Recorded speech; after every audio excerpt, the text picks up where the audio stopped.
Hi, my name is Caitlin DeFleece, and I am doing a speech on the article, Like Trump, Many Refuse to Believe Victims of Domestic Violence by Petula Dvorak. And in her article, she explains and talks about the struggle of victims and survivors of domestic violence and trying to make themselves heard, and stories of victims of how they fear for their lives. In America, there's an average of 3 kills a day due to domestic violence and 20,000 calls a day to domestic violence hotlines.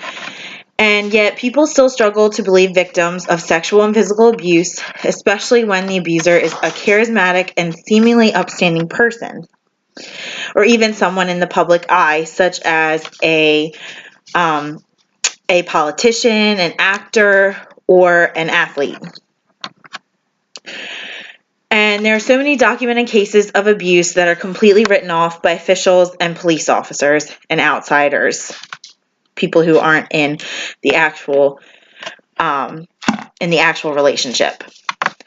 In this article, Dvorak talks about just people not believing even though there's evidence present, such as pictures of injuries and bruises and firsthand accounts and just all different kinds of evidence. And people still aren't being believed, and women are struggling to get out of relationships and getting away from their abuser. And the purpose of this article is to inform readers and the public about this problem that America is struggling with, and to help women to feel heard and give them a chance to get out and share their stories and feel safe when they report any abuse that they may have experienced. And some points that she makes that I definitely agree with are that people don't believe victims until it's too late. A lot of people are severely injured, put in the hospital, or even die before people say, oh, they were being abused. And men in power tend to side with other men rather than women,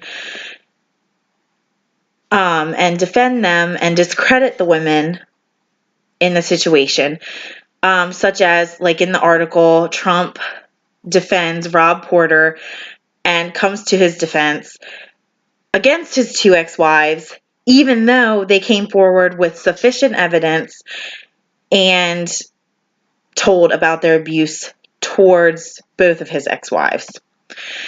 And also, women feel like they aren't being heard by the legal system, and a lot of the time retract their statements, and charges are dropped, and because they feel like nothing is going to be done, and it doesn't matter if they report the abuse anyway. And also, our culture has become very conditioned to believe the strong and confident abuser rather than the victim in the situation. They just see a man and they're like, oh, he would never do that. He would never hit his wife. He would never talk to her that way. He would never do the things that she says he's doing. So she must be lying. That's not the case. And people need to be able to feel safe and heard no matter what. In this, Dvorak uses some figurative language, such as hyperbole and onomatopoeia, when she says that after the report from the White House, domestic violence hotlines were buzzing off the hook all weekend, and they were referring to after the domestic violence report from Rob Porter, and after his ex-wives made the statement, other women felt comfortable coming forward and reporting their abuse because they saw somebody else higher up or in the public eye and gained the confidence to report any abuse that may have happened. And some interesting points that Dvorak made, she made a lot of points about people in the public eye, like the whole Rihanna and Chris Brown situation, and, you know, people in the public eye still suffer from abuse and actually show evidence and pictures of injuries they may have suffered or anything like that, and they still don't get recognized or believed. They are discredited in some ways. And also, Dvorak shows statistics from a study on how many domestic abuse cases get carried out fully in the judicial system.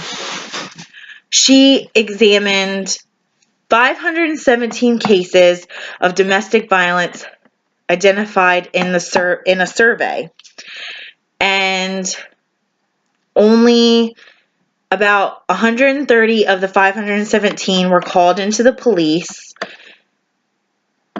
because a lot of victims decide or are pressured not to report the abuse.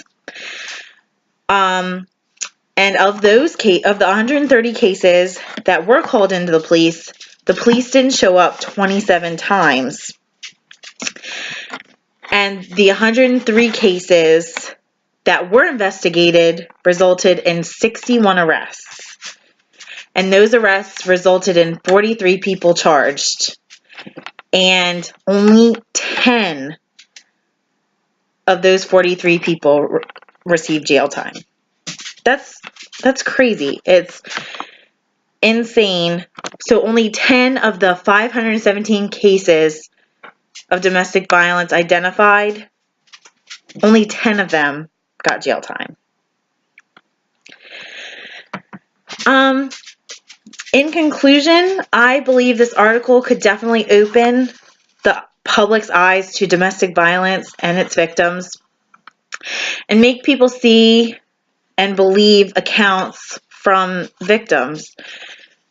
And they could definitely be helped to safety and get out of horrible situations. And these situations are very scary and very difficult to escape. Dvorak makes excellent points and shares so many different accounts of different women, like celebrities and just your average everyday person that you would see on the street.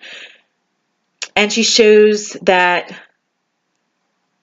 the way that it seems may not be the way that actually is, and to trust evidence and give everyone a chance to share their story and get help when they're trying to come forward.